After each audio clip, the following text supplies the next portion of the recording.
Happy 10th birthday, my Lycan Seraphina said sweetly. Most people couldn't speak with their Lycan's until their shift at 13. However, I'd been hearing her since I was 8 when my mother died, and the abuse began. I tried not to dwell on my mother. It was hard to remember a time when I wasn't beaten, starved and tortured. That wasn't my life anymore. Thanks, Sarah, I said back as I slowly sat up, cringing when my back spasmed. My father and older brother had beaten me last night, because I didn't have dinner on the table quickly enough. Flashback. The smell of burnt roast filled our small, cold kitchen. My stomach tightened into a knot. I'd gotten distracted cleaning, and Dad would be home soon. I knew the moment he stepped inside, I'd be hurt again. I quickly hurried to make stew with leftover, and threw the roast out to the wolves we kept as pets, before opening all the windows to disperse the burnt smell. But no matter what I'd tried, my father still smelt it. "What did you do?" he asked, his voice cold and trembling with rage. I explained and apologized, but it was of no use. His eyes scanned the kitchen, then landed on the half-empty pot on the stove. My heart pounded. "So you think you can waste my gold by burning my food, and then you expect me to eat this trash?" With one swift motion, he flung the pot from the stove top, spilling its contents over the floor, as I looked back at my father. His hand connected with my cheek, leaving a sharp sting as I stumbled back and fell onto the hot liquid. I screamed and pulled my hand up, cradling it as my brother came in. "I'm hungry, when's dinner?" "Why? Look at this mess," he snarled. "You're such a useless murderess B*T. Dad should have killed you 2 years ago when you got our mother killed. You can't even cook. I think you need to be punished for this," my dad threatened as he pulled off his belt, and I cowered. He didn't speak again. He just moved. Each strike of the belt was a lesson. My head hit the rough floor and I saw stars. And then my brother started joining in. He kicked me in the back over and over again while I kept my mouth shut tight. They only hit harder if I screamed. End of flashback. Following a swift shower, I slipped into my gray school dress and headed to prepare breakfast for myself, my father and my brother, while also ensuring their lunches were packed and ready. After placing the food on the table, I picked up my own bowl, making sure to stay hidden in the backyard, and ate with the wolves. "Hello Narla, I see you're pregnant. I thought you were getting fat." I scratched the alpha female behind the ear, feeling an ache in my stomach for my own mother. After eating, I snuck back up to the kitchen window and peeked inside, to find it empty, and my father's and brother's lunchboxes were gone, so I knew it was safe. I cleaned up and rushed to school where the school bell was ringing. My stomach twisted. If I was late, Dad would beat me. But luckily, I made it to class before the teacher. I walked with my head down, avoiding eye contact with the other children. I had no friends here, not anymore. Everyone thought I was a jinx because I was the reason everyone was out in the woods that day. They'd been searching for me, and hated that I was the only survivor of the rogue attack. I placed my backpack on the ground, and sat down while a paper airplane hit the back of my head, while the others laughed.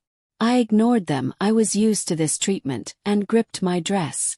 I was glad I could at least hear my Lycan, so I at least had one friend in the world. The teacher came in soon after and told everyone to quieten down, so she could begin the lesson.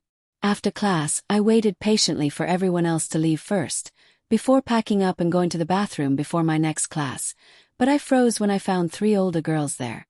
Girls in my brother's grade. Sandra, the girl who liked my brother, grabbed me, and even though I struggled, they all pushed me against one of the stalls, twisting my arms while they insulted me. I didn't argue back, there was no point, but this only angered them more, and they started to punch me while I cried. They left me shaking on the ground, curled up and shaking, while I wept. My ribs ached, my face stung from my busted lip. "That's for your brother," Sandra snapped as she stomped down hard on my hand, leaving it bruised and swollen. I waited until they'd gone before I stood up and cleaned myself off. I hated my brother. Before our mother was killed, we used to be close. He used to promise to always protect me, always love me, but something shifted in him when he found our mother's body. She'd been torn apart protecting me, and he blamed me for this. Everyone said it was my fault and he agreed. I was late for class, but when my teacher saw my bruises, he didn't give me detention and just told me to sit down. He knew there was no point in getting me justice. The principal had lost a brother the day the rogue came, and didn't care if anyone hurt me. After school, I sat in my room to finish my homework before going to cook dinner, and fed my father in the lounge room today, who was watching the TV and ignored me as I placed the food on the tray. I cleaned up the kitchen in silence. Once there was laughter in our home, once there was no pain, but now that was all I knew. I couldn't stand it anymore. Today was my birthday, and no one wished me a happy birthday except Sarah. I quickly rushed upstairs to my room, and into my ensuite where I locked the door, sat down under the hot water and cried. "Mommy, why did you leave me?" I cried harder. "Why does everyone hate me?" 2 years later. I always hated fight training. Dust kicked up making me cough. The others moved like shadows, quick and strong, but thanks to the constant beatings from my father and brother, my body was weak and my own movements were clumsy and slow. Every punch I threw missed its mark. Every block failed. Tried. I really did, but I didn't stand a chance when everyone else ganged up on me. Today was worse. We were sparring and Sandra signaled the others, and before I knew it, 3 of them surrounded me. They kicked hard, landing their feet on my chest and cracking one of my ribs. I stumbled and fell down in immense pain, holding my chest as tears fell down my face. I looked for the teacher, Jared. He was standing there watching the scene. His face, usually a mask of calm. He stared at me on the ground. He knew I was hurt, but he just turned his back. "You're so useless," he snarled, his voice cutting through the air. "You will only weaken the pack." The words hit harder than any kick. My eyes burned again. "Why don't you do us all a favor and kill yourself?" "Useless. Weaken the pack."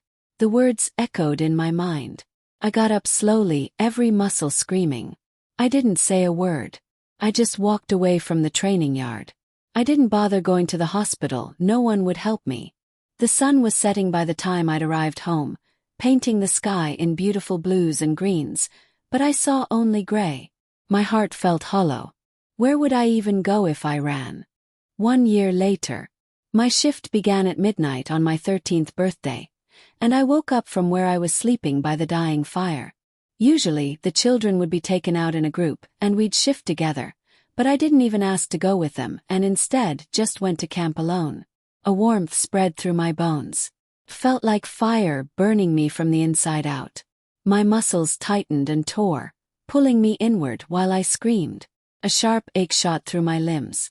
I screamed again and my vision blurred. The world spun. My heart raced so hard, I thought it might burst from my chest, and I found it hard to catch my breath. Then Sarah's fur grew, thick and pure white erupted from my skin, shocking me. A white Lycan was a rare Lycan. They only showed up in times great imbalance or war. A distant owl sounded over my head, but then pain sprang up once more, and my scream overpowered the bird's calls, as my hands shifted into paws, and then my spine broke. I screamed and collapsed onto the dirt, weeping helplessly. "I'm sorry." Sarah wept with me. I wanted to answer her.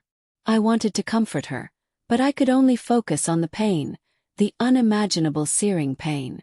All of my veins felt like they were exploding, as I coughed up my teeth and blood. Even my father's beatings hadn't prepared me for this kind of pain. Why would the goddess put us through this just to shift? Mercifully, it wasn't only another 10 minutes before the process was complete, and I was pushed to the back of my mind. Sarah stretched and shook out of beautiful white fur that shimmered under the moonlight, and she gave a loud, powerful howl, before running through the forest.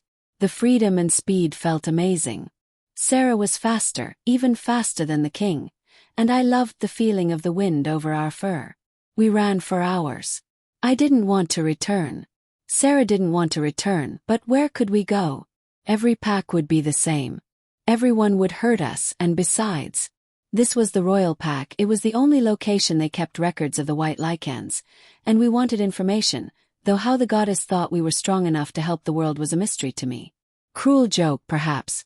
As we walked home, Sarah and I decided that we would keep her coloring a secret, and I would hide my newly found power.